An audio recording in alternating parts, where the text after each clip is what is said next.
Good afternoon. I'm Jim Griever, and I'll be interviewing Dr. Edwin Davis today, United States Marine Corps, World War II. Dennis Daly will be handling the camera. Ed, why don't you get started with the interview by telling us a little bit about your enlistment experience in Lebanon, Ohio. Well, actually, we think about the Japanese bombing Pearl Harbor, and I was a senior in high school, so my parents said, you better go ahead and finish your senior, class. And of course, he wasn't going to. I was 18 years old, and I wanted to join right after I got out of high school. He wouldn't sign the papers. My dad wouldn't sign the papers. He was a veteran of WW2, and knew a little bit about what was going to happen, So. Anyhow, come toward December, they were going to draft the 18-year-olds. And you were the oldest of 4 boys? No, I'm second in line. Second. Yeah, and so anyhow, he signed the papers, and I got down to Cincinnati, and we were the last group of volunteers to leave Cincinnati, and we went to San Diego because there was a meningitis epidemic in PR, Paris Island, so they were doing sending all the recruits to the West Coast. Thereafter, we were known as the Hollywood Marines. We thought we were the softies. You go to Paris Island, you really be a lot tougher. Over there in San Diego, you guys got it soft. So anyway, we took the train over there, and of course we had my boot camp there, and at the recruit depot in San Diego, Platoon 81. And of course, getting in there, I can remember saying, "You'll be sorry." Some of the guys are already in there and being trained. So, of course, it was an experience. I had not shaved my entire life. I had peach buzz, So the DI says, "You will shave every day whether you need it or not." Oh. So there we are. Anyhow, we were going through the usual boot camp experiences. And so shortly before we're passed, they said, "Well, you can donate a pint of blood, you can get out of here."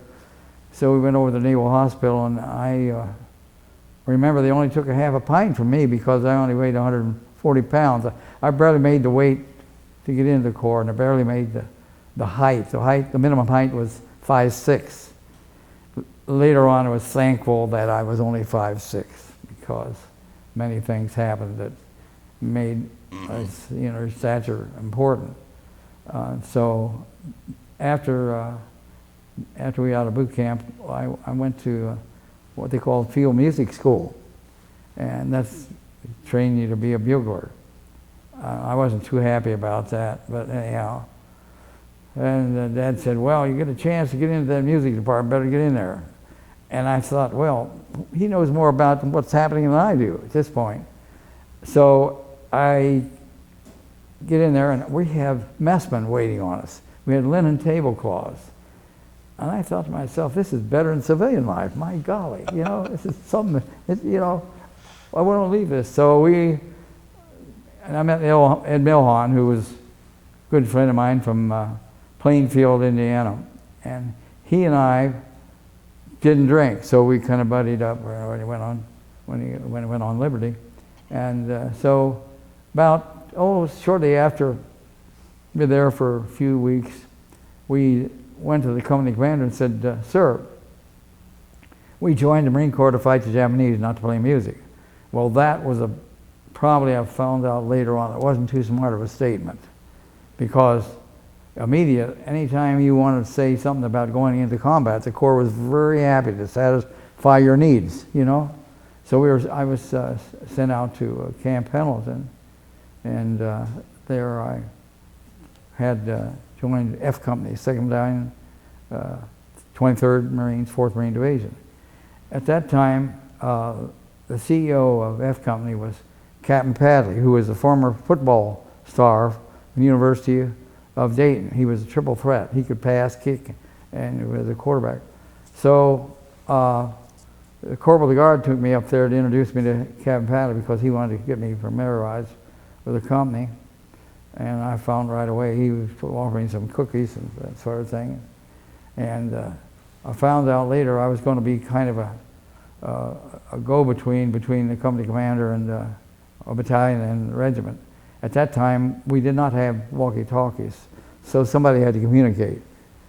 So I think when they looked at me, they thought, well, this kid is hardly out of diapers, you know, and so they're going to give me a soft assignment. So I think right away, they'll give me a soft assignment. So I did a lot of running then, consequence of, but anyhow, we did the usual crawling around under live fire being fired over our heads, and rifle range and all that good stuff. And of course, ultimately made practice landings across Highway 0101 there in California. And we'd pack our sea bags, and you want to make a landing. And about the third time we packed our sea bags, you know, we didn't get back to California. On the way to Hawaii, they informed us we were going to invade Roy and Moore Island, part of the Kwajalein Atoll in the Pacific. It was part of the plan that the Navy people, Nimitz and so forth, had the strategy to go island hopping, whereas MacArthur wanted to go via the way of the Philippines.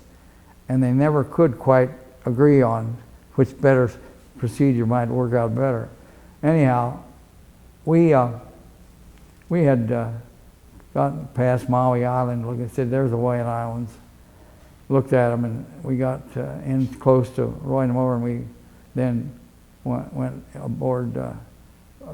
We made all our landings in amphibious tractors. And of course, after Tarawa, the Marine Corps decided all amphibious landings were going to be made by amphibious tractors. And because if you ran into a reef, you could hop over it. Well, those Higgins boats were jammed up, and that's what they ran into with Tarawa. They hit the reef there, and they experienced a lot of casualties because of that. So then we're going to, you know, make that mistake twice. So anyway, we were aboard this amphibious tractor, and we jammed into the edge of Roy. Roy and Namur were they were linked by the causeway, and Roy had the island, the airstrip. That's what we were after, the airstrip. So Sergeant Davis, there were 3 Davises in our companies: John Q. Davis, Roy Davis, and myself. John Q. kind of took it on his, you know, responsibility to kind of look after me, you know, and we made up for the beach, and we were protecting each other. And we weren't fired on at all.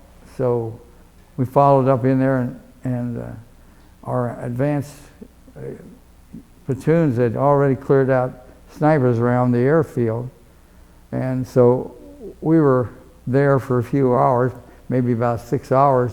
Nothing happened. I thought, Mike, what a deal, you know? We looked over there, and all of a sudden this gigantic explosion off in the river. Somebody had put a C2 charge. We had these C2s. Those were, anybody knows what C2 is, similar to dynamite. And they had, our demolition men would carry them on our side in little packets.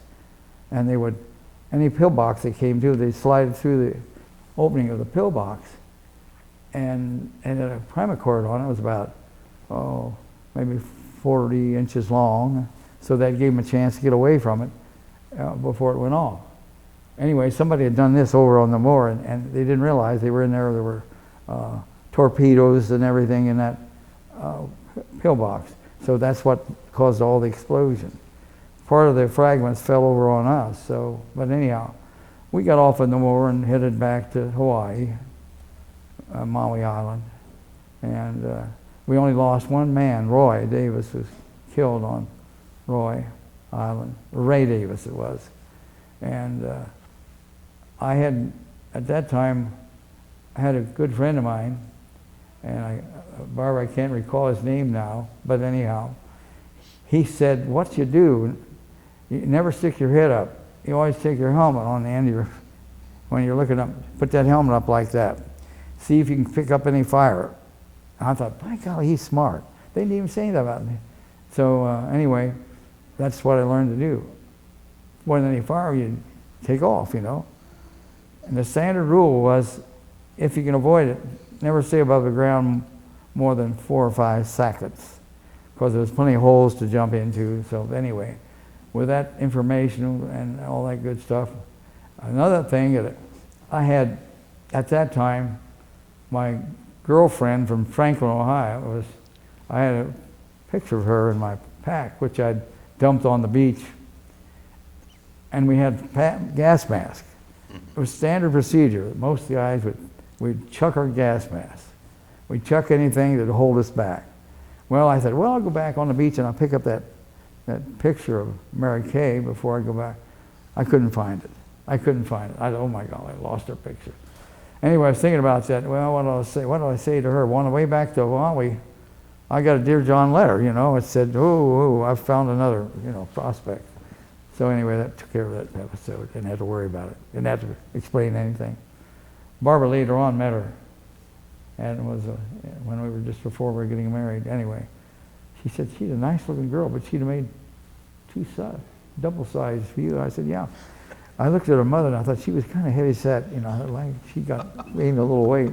But anyway, so Mary Kay was still nice looking. But anyhow, hey, we get back to Hawaii, and of course it was, you know, a system of tents on the side of Mount Haleakala.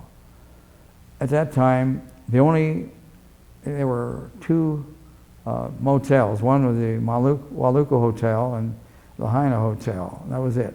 And they had range there for beef cattle. So anyway, we did some usual training and picked up a few replacements, and then decided that, well, we were going to, you know, what island will be our next objective. We never knew, obviously, what it was going to be.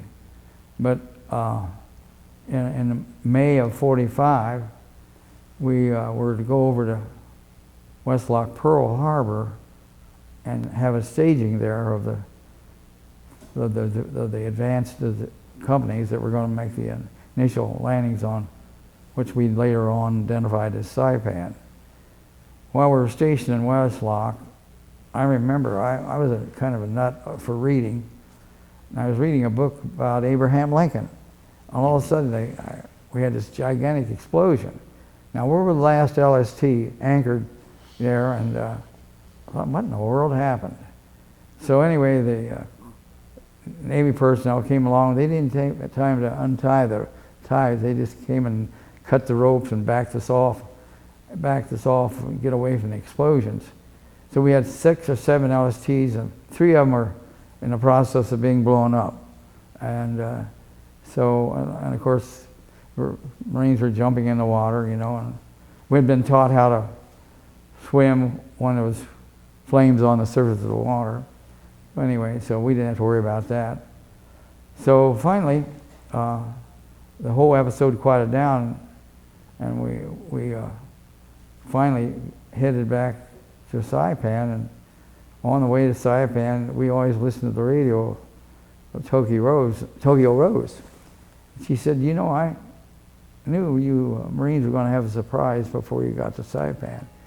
And of course, we kind of figured that in the Hawaiian Islands at that time, the Japanese had obviously spies in a Pearl Harbor area. They still had spies in it. So I think probably what happened there, they'd already reported it. We never figured out quite what caused the explosion. But they think what happened, they had LCIs mounted on the LSTs, and one of them, they'd lost one coming in from California, and they said, well, we've got to weld these babies down. So I think the welding charge might have started the explosion. Of course, when you had an explosion, you had all kinds of C2, you had artillery shells, you had mines, and that's aggravated the explosion. So anyway, we got out of there and headed to Saipan, and we were fully replaced. And of Of course, we didn't know where we were going when we got over there. They let us know we were going to Saipan. That, on July 14th, we made our approach to Saipan. And we were going to be assault company on Saipan. F company is going to be assault unit. The idea was that we were going to take these amphibious tractors, hit the beach, and ride them in 1,000 yards inland. Organize a center of resistance there, and our reserve units would come in behind us. And so we were going along there pretty good, and all of a sudden, Lieutenant Hayes, who was in charge of our tractor, said, you know, those artillery shells are getting closer to this tractor. We'd better jump out of this thing and go on foot. So with that, we jumped over the side. Well, the first person over the side got hit and through the chest. And so Lieutenant Hayes and I headed for some palm trees. And I looked over there and I saw this water buffalo chewing his cud, wondering what the heck these human beings were doing, you know, disturbing his, you know, just whatever he was chewing on anyway. So I thought, well, he's taking it in pretty good speed. So anyway, we got behind the palm trees, and I looked, and I noticed the bark was flying off the palm tree. I looked over there, I saw a Japanese sniper firing at us. Of course, he missed us. They had stand-up foxholes on Saipan where they could they'd step on a ledge, and they would lift their cover and fire at you, then pull the cover back down. You had trouble finding him. So I identified where he was. Well, then Lieutenant Hayes decided, as being a runner, a communication guy, I should go back and tell Colonel Dillon what was happening, where we were and all that good sort of thing. And I thought, well, on the way back, that sniper, I had an idea where he was. I'll say, I'll do hip firing and I'll get in close to him and keep his head down and take care of him. Well, anyway, I get in about 20 yards away and I pull my trigger and nothing happens. I thought, oh my God. I had this stupid rifle on safety, still on safety. Well, it was a standard operation. When you went out of these tractors, you were supposed to keep your rifle on safety for fear of shooting somebody and trying to get over the side. Anyway, I looked, I thought, well, the safety and the clip release is pretty close. In the meantime, this old Japanese had wiggled his way around, and of course he didn't have good position. And I thought, we always ran in zigzag motion. Mm-hmm. And so I was zigzagging and keeping down. And he fired at me and missed me. And I thought, part of that, I thought, oh my golly, Mom's going to get a telegram and her son's been killed. It crossed my mind. Well, I squeezed the trigger and my first shot hit him right in the forehead. Well, the standard operation was that you always fire a couple more rounds, make certain you don't get hit in his anxiety. Anyway, so I headed back to the beach, ran into our units coming in, and I told Barbara, I said, I was the first Marine to cross that beach going the wrong way. So anyhow, I got back to Colonel Dillon and explained the situation. And so anyhow, that night we were holed up. So good old Colonel Dillon decided we ought to go on a patrol. I thought to myself, what in the world is Dillon doing heading a patrol? The patrol should be in charge of his sergeant, you know? But anyhow, so we went out there and we were struggling around in the dark, and we got halted by Japanese. And of course we had a Marine who could speak Japanese with us in this patrol. He said something to satisfy the sniper, what it was. He let us on through, and we got back. That was the only thing we had. We got back there, and everything was kind of quiet, and so we were headed in. But Saipan was, the idea was that we needed to get the airfield there. And of course, in a process of going through this, it was like a series of cane fields. And we ran into a bunch of flies, Later on, I was so disgusted with those stupid flies. And later on, after the operation, we were getting our first meal. They said, well, you're gonna be invading Tinian after this operation. Well, of course, we had several episodes where we run into the Japanese and clear them out, and finally they decided that the island was supposed to be fairly well secure. But anyway, prior to going down toward the beach, again, the 37th Army Division was on our left, and there was a big controversy between General Smith of the Army and General Smith of the Marine Corps. He got upset because the Army was taking too much time on our left flank. So he fired the Army General, which caused a great controversy, you know, back in the States. Marine General firing an Army General. They're both named Smith. But anyway, so that night, the Japanese decided they're going to do a banzai against the 37th Army. And we looked down. We were up here watching this whole thing. The only thing we had was an anti-tank weapon. We were firing the anti-tank weapon into the Japanese. So the banzai was stopped by the Marine artillery, who short-fused their pieces, short-fused their rounds to have them explode shortly out after they got out. I'd say maybe 50 yards out from their weapons. Wow. And then anyway, they stopped that attack. So they decided we would go down in there and clear out what Japanese were still there. Ran into one of these foxholes, and I was in charge of, another thing I was in charge of the valves on the flamethrower. So we were going to use the flame against this pillbox. So we would usually fire in there, and we'd fire in to keep the fellow using the flamethrower covered while he was working in. Well, anyway, we all of a sudden see this Japanese come out of there, and he's engulfed in flame. And we called Captain Ahern saying, "Don't shoot him." And of course, we had a BRman. What was his name, Barbara? Len Ash. Oh yeah, Len Ash. My secondary brain over there. Len Ash. He was so upset that he killed his good friend Sergeant Lee that he shot this Japanese while he's on and you know he's going to die anyway. So that took care of that thing. So we headed up toward the northern part of the island, and at that time I looked over and I saw this rifle that I got, this Japanese rifle, sticking in the ground, and I looked at it, and it was a rifle that you could break down, and it was a paratrooper rifle, the Japanese paratrooper rifle.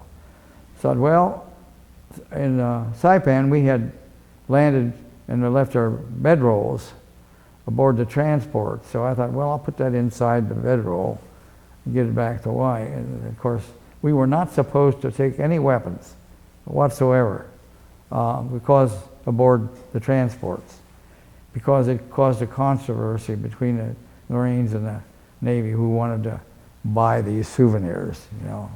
So there was standing order, don't take any weapons, blah, blah, aboard the transport. Anyhow, so anyway, on the way up to the northern part of the island, I was with Corporal Miller, and all of a sudden he got hit. And he got hit through both. It was standard procedure most of the time that snipers would try and shoot us between the legs so that you would maybe have a bunch of corpsmen come in, and then they'd have more of a target. They don't want it. So about that time, at the same time, I got hit in the left arm, and I was worried about Corporal Miller. We wanted to get him out of there, and he was upset with me because I was up there. And anyway, we had sulfonylurea packets. So I looked down. I had blood running down my left arm. I looked down and I said, "Well, I'll throw a little sulfonylurea on that," and we went on in, and of course shortly thereafter we were evacuated out of of Saipan, and I didn't report that wound. And Barbara, what happened later on, 1994, I was having trouble with my left arm. And she said, you ought to document that wound. And I said, I wrote a letter to the Navy about my wound. And they said, well, we don't have any evidence you were ever wounded on Saipan. So they denied my claim for a second Gold Star for Purple Heart. I related this to my former company commander. He was then a lieutenant general because we would have, a reunion every year, and we'd kind of relate episodes. How you doing? Oh, I said, well, General, I said, I was trying to get this documented. And he said, yeah, well, he said, I'll take care of that. Don't worry about it. 4 weeks later, right, Barb? What? Larry Snowden. Larry Snowden, yeah, Larry Snowden, Lieutenant General Larry Snowden. He said, I'll take care of that. So we're in we're in Florida. And so I got my Gold Star, second Purple Heart in 1994. Help from Dr. General Snowden. Anyhow, he was pretty neat, that way. Always kind of got a responsibility of his former, corpsman or infantryman. And anyway, so we get off Saipan, ultimately, but prior to get off Saipan, we got this hot meal.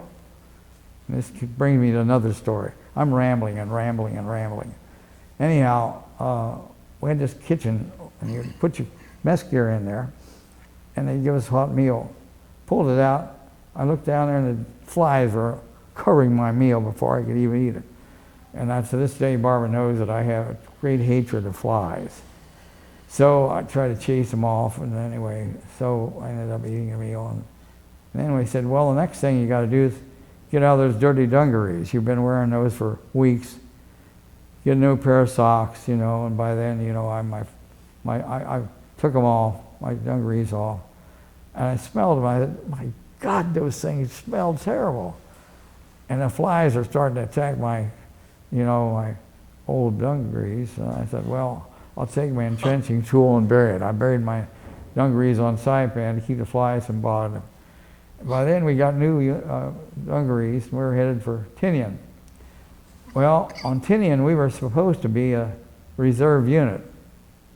And we were invading the northern part of the island. And the Japanese thought we would invade Tinian town, but we didn't. We were invading about 100 yards wide beach and going in by company fronts. Well, we got in there, we were thinking, my golly, we were walking up the beach thinking everything was secure, and all of a sudden we were hit with Japanese machine gun fire. And I remember hitting the deck and the grass is flying in my face. Thought, well, my God, what in the world are we going to do? Captain Pally radioed for a tank to come up and give us a support. So the tank, gave us support to get off the beach. And of course, when we got in close to that Japanese machine gun, that's why he proceeded to kill himself with a grenade, which we thought was fine, saved us probably. But anyway, Tinian town was up where the major part of the Japanese troops were.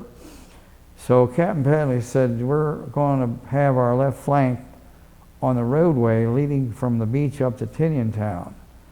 And he said, we're going to have to get an anti-tank crew up here.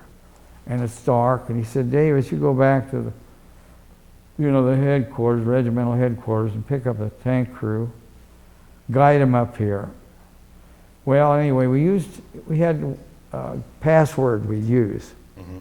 And we were challenged, you'd give the password and you'd get by. I remember one of the corporals saying, I didn't shout out the password loud enough, and he asked for it the second time. And of course, we didn't want to disturb too many people with a password. Sure. Well, we didn't want the Japanese, and all the passwords were always had L's in them. You know, the Japanese couldn't handle L's very well. So I can't remember what are the names of girls at that time, Eloise and Helen or whatever, Irene and whatever. And anyhow, so we get back to the regimental headquarters, and it's being pounded with artillery shells from the Japanese. And we're not too comfortable about all this, so I ran into Major Davidson, and I said, I need a couple volunteers to help me with this tank crew. And so, well, he asked for volunteers, obviously he didn't get any answer, so he started naming names. So we get up there and headed toward our left flank. Tank commander worried about, he said, David, you know where you're going? I said, sir, I know where I'm going. Don't worry. So we get up there and we establish that tank crew on the edge of our left flank. I get back in my hole that night and with Sergeant Fowler. All of a sudden we hear this creeping, squeaking. I said, Sergeant Fowler, we suppose those are tanks? He said, those are not our tanks. Those are obviously Japanese tanks. I said, well, don't worry about it. We got the tank crew there. They'll pop those things, knock them out before they get in. Well, the tank crew, in their hurrying up, they had two types of shells, shrapnel shells and armor piercing. Well, they got the armor piercing, were down lower, and they got into the anti-personnel shells. So they didn't even stop the tank. So it came rolling down across our left flank and into the guys got out of their holes and let the tank roll over the side. And at this time, Corporal Service got his bazooka out and knocked the tank out with a bazooka. You could knock those tanks out with a bazooka pretty handily. And we felt pretty good about that, you know. And so when the next tank, the crew they got to their armor piercing shells out, and of course they knocked out the remaining. There were 6 Japanese tanks, so they knocked out all except the 6th tank, and they decided to do a retreat, and a Navy destroyer knocked it out. So all the tanks were destroyed at that time. So anyway, then we got an infantry attack across the front. And of course, when you set up a front protective run, we had our machine guns always set up so they would protect each other with crossfire, like this. And we felt real good about those Japanese when they came in that way, because they were always kind of, what we thought, kind of stupid, you know, coming in there, you know, kind of a mass front once in a while, and then later on they decide, well, they want to do it that way. They started scattering. Anyhow, and our infantry stopped that attack. Oh, I heard Captain Paddock say, okay, Davis, I want you to go back battalion and get us some more bazooka ammunition. Mm-hmm. We may have some more tanks coming by. So we repeat this process, going back in the dark, and I get back there. Same thing happened. I asked for volunteers from Sergeant Davidson, so he named a couple of guys to help me carry the bazooka ammunition up there. We get up there, but then things are pretty well quieted down, so we're holed up there, and the next day, the first person out of our hole got hit by a sniper, and I looked up and he got hit through one cheek, went out the other side. Oh my God, ruined his teeth, you know. And so the captain, our old corpsman, he was, anyway, Barbara, what was his name? Doc Bankin. Yeah, that a girl, Bankin. Doc Bankin patched him up, and so that was kind of the problem. At that time, Sergeant Haddad and I were we had developed problems with boils on our arms, so they decided we just stay in a hole there and let the company go.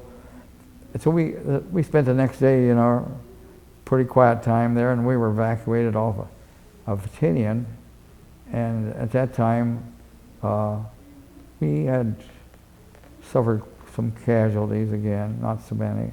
But anyway, so you know that Tinian and Saipan were later on air for the B-29s. Yes. In fact, the B-29 that dropped the bomb took off from Tinian. Right. Anyway, so, but anyhow, that was the idea of the island hopping. So we get back to, Excuse me, this is why you were awarded the Silver Star. no, honey, no, I got the letter of commendation for that Oh, episode on, yeah, I forget about that. Yeah, well, thanks, she's my second brain, thank God. So anyway, yeah, I got a letter of commendation for getting those tanks up there. Captain Padley gave me that citation. So anyway, so we get back to good old Maui. Maui was, you know, again, a series of tents, and we had a library there, and with movies. We saw the movies sitting on sandbags, and it was always a welcome sign to get back to Maui. And at that time, we got our replacements, and obviously knew we were headed for something else. And at this time, we were on a series of maneuvers. We had a problem with our artillery shells falling short in one of our field exercises. It fell short and wounded Sergeant Douglas and killed one of our first sergeants. And I thought, well, training operation, bad news bears. So anyhow, that whole episode was kind of quieted down. And that takes me back to the rifle range. When we were on California, one of our guys they had the butts, you know, they had put the targets up. Yes. And you're supposed to be, you know, safe there. Well, one of the bullets ricocheted off and killed him. Oh my. So there's another one of those deals where, you know, in training exercise, we're not always that comfortable. But anyway, getting back to Maui again, we were training, getting our replacements for what have you, I don't know. And we were starting to, it was December of 44, and of course they're playing music, Christmas music, and it was kind of a homesick sort of thing. And I got some ginger cookies. Mom always sent me ginger cookies, you know. By the time we got there, they were so hard, we'd get out or soak them in our coffee. They're still pretty good. Good old Mom. But at that time, we know Ed Mohan's mother and my mother were communicating. Now, Ed had figured out a series of he'd sent Mom a series of notes that would designate where we were going. You know, he tried to figure out where we're going, and she never did figure it out. But anyhow, so prior to EWO, we were pretty good, you know, fighting unit at that time, and we thought, and they let us know ultimately what, after we were on board ship, that we're going to attack EWO. And of course, on the way to EWO, we had dropped off Saipan, stayed there, and things looked a little differently.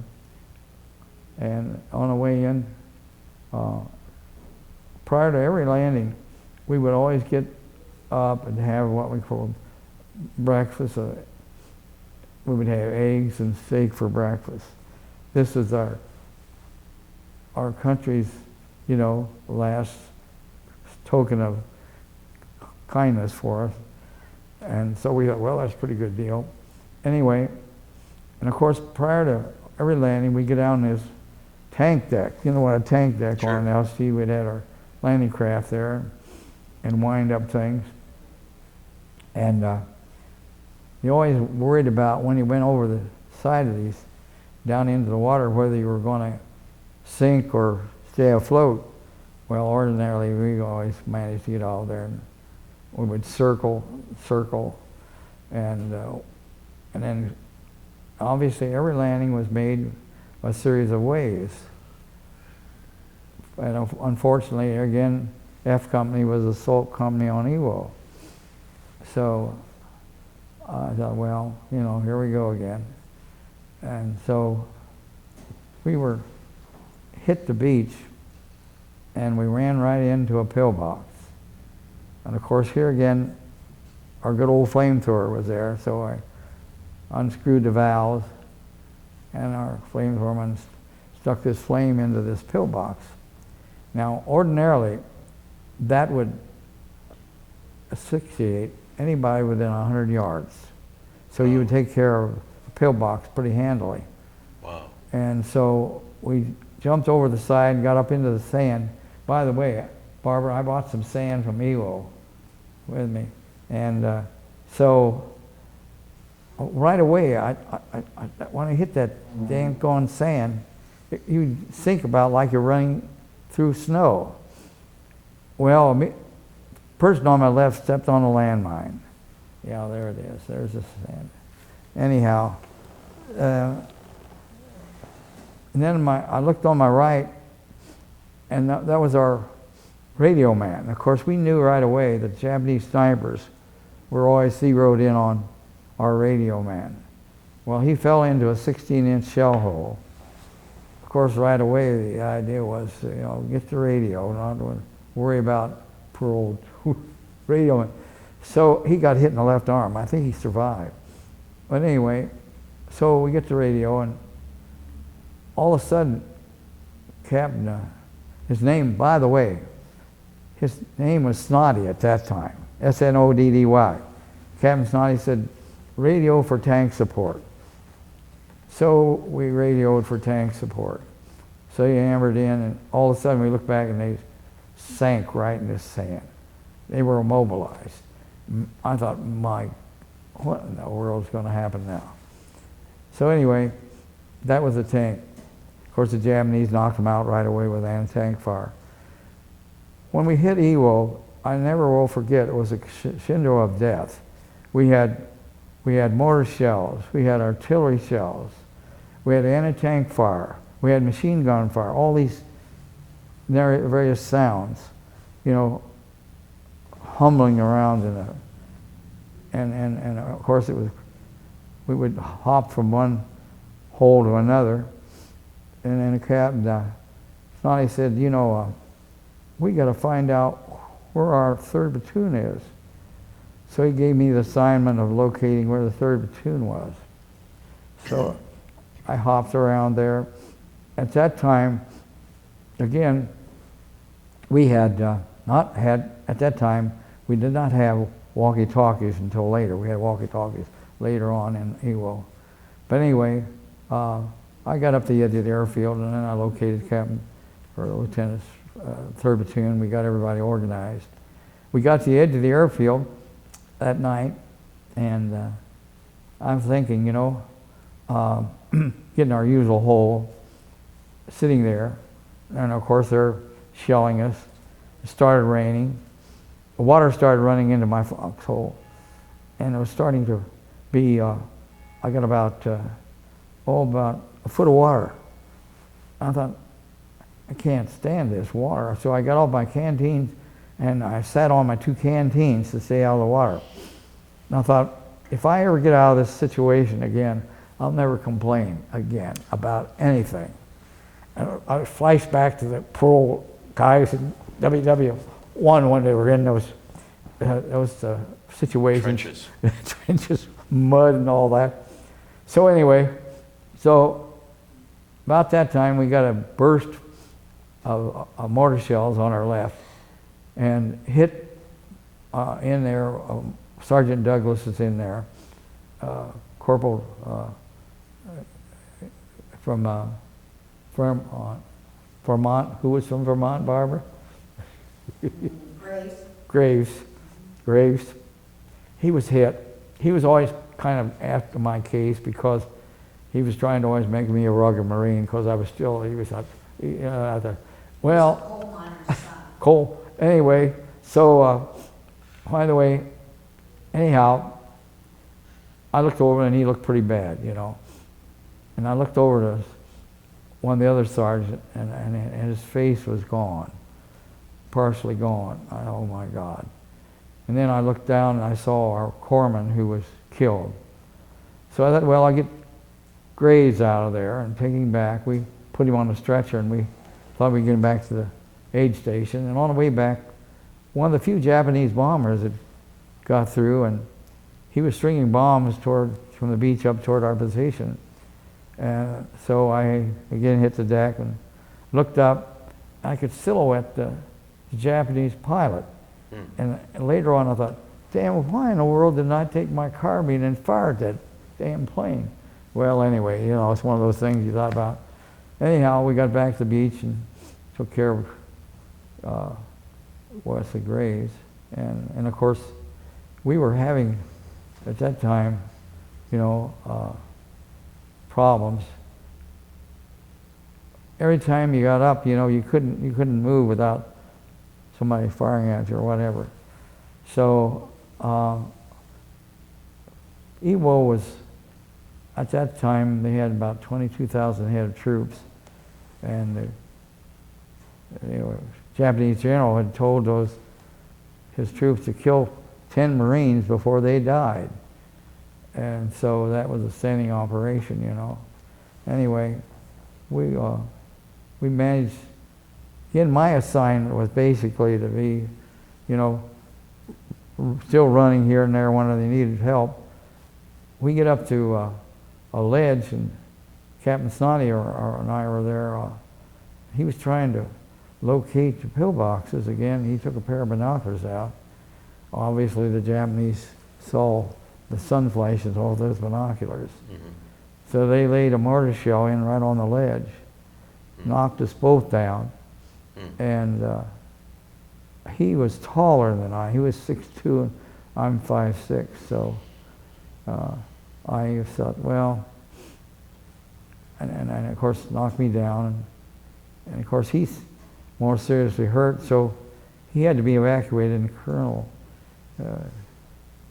Dillon then sent, had Captain Ahern, who came in as our replacement. And that's where I had my first drink of alcohol, since Ed Milhon and I were the only two Marines in that battalion that didn't drink. He said, try this. I said, I don't feel very good, but anyway, I'll try it. And it burned all the way down, and I took out of my canteen and drank that stupid water we had. And my God, to my amazement, in 10 minutes I told Captain Ahern, I'm ready to go, sir. So we're trying to again knock out these pillboxes, and with our tanks and our mortars and our whatever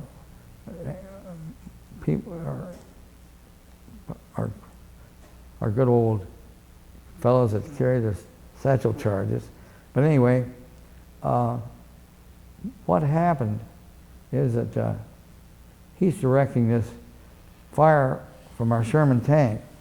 And of course, whenever we had a Sherman tank in there, you'd always figure the Japanese were going to get after you, but sure enough, they came in with their mortar shells and they're hit around, and of course, hit Captain Ahern, disabled him. So anyway, we're down to one officer now, Frank Collins. And of course, so I decided, well, I'll take over the phone on this Sherman tank. And we had Snuffy Lawrence, who's up there. At that time, we had walkie-talkies. And he's giving me the range on this pillbox. Our first fire went over the pillbox. The second round went short. And the third round hammered right in on the pillbox.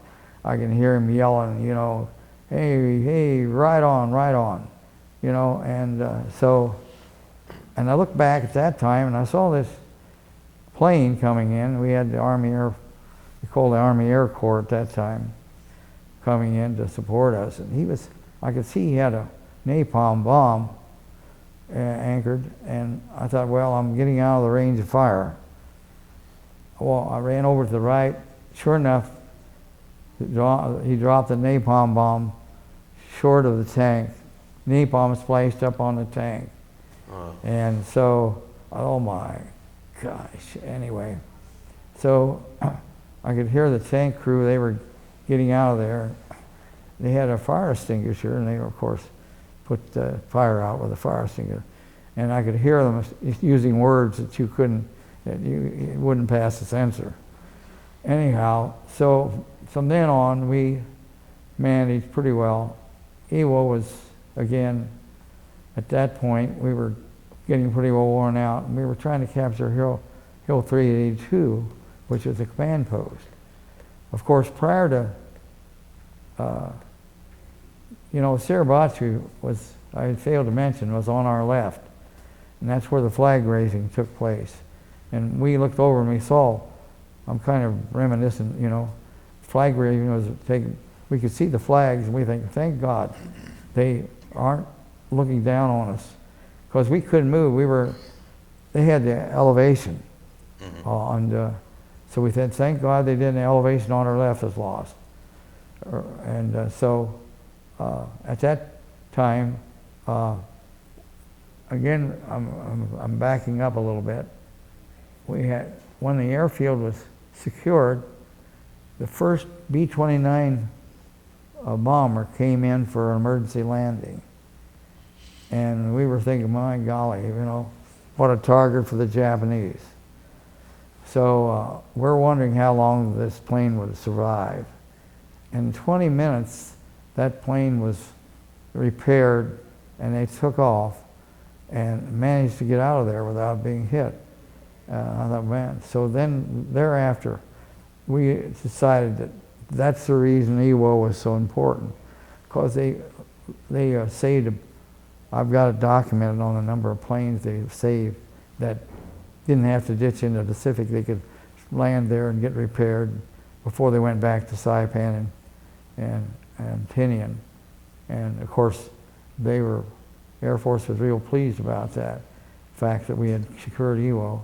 And of course, ultimately, we were confronted with the idea of trying to going back, trying to capture 382. So we knocked that out, and then we captured 382, and then we were on March the 6th in 45. We were set up in the line of defense, and I looked up and I saw again the streaks in the sky. And when you could see the streaks in the sky, they were after us with more mortars, and pretty soon they were landing in our CP. And one of them hit. Again, I was with the radio man, and it landed. The mortar shell landed right in the back of the radio, blew it up, and knocked me down. And at that time, a part of it grazed across the top of my head, underneath my helmet. And so, anyhow, we decided after we'd stopped the attack. Again, our attack was stopped by our good friend Corporal Glover, who was manning a machine gun. He had figured out, he had moved his machine gun off to our right flank so that after dark, so the Japanese couldn't identify where he was. And he was instrumental in stopping that attack. That was the last attack the Japanese pulled against us on Iwo. And he ended up getting I think he got a medal, some type of medal. I think he got a Bronze Star for that. Ed, could you describe the circumstances that determined the award of the Silver Star for you? Oh, well, yeah, I'll have to get back to one of the areas we were trying to knock out, and we're reflecting back now. Our assault platoon ran out of ammunition. So again, good old Ed was the guy that decided he would take the ammo up to him. I harnessed all the ammunition on me I could. And at that time, Ahern was still with us. And he said, do you think you can I said, I think I know that where those Japanese had that machine gun, I figured out that if I get across that without them hitting me, and of course, all of a sudden, they got on me, and when you're under attack of machine gun fire, it's a very uncomfortable feeling. I would say. So I dove in a hole with all this ammo I'm in, and then so I laid there for a while. I figured the machine gunner figured he'd killed me. So all of a sudden I get out of that hole and ramble up there, and I distributed this ammunition to good old Cook, who was our Cook, what came in as a replacement. Dale Cook. And he got hit in the left arm in the process of trying to knock this unit out. But anyway, he neutralized that whole deal at that point. And that's what I got the Silver Star for crawling up through there. How long was that distance that you crawled? Probably 150 yards. It's a long way. Yeah, it's a long way, long way. At that time... How'd you get back? Of course, at that time, I had figured out a way to avoid that area. And I got back without being hit. However... This was at night, wasn't it? Yeah, it was at night. Yeah. However, I do think, again, they got after me again, as I remember the same thing, repeating, that's right. Going back to the same episode, diving in a hole, lying there, keeping your cool. The Japanese thinking, well, he shot him again, So I wiggled out there and took out, and of course by then, we always figured if we stayed above ground not more than 3 or 4 seconds, we could maybe find another hole.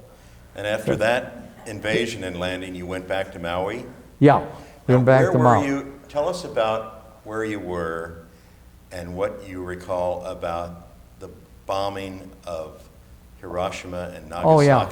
Well, after we get back to Maui, there were 3 of us in the company. We're designated to go to OCS.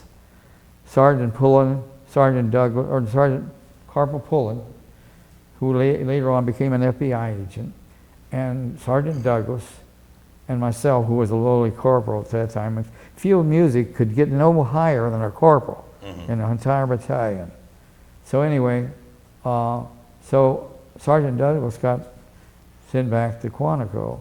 And in the meantime, they had started combing through the inventory to find pilots.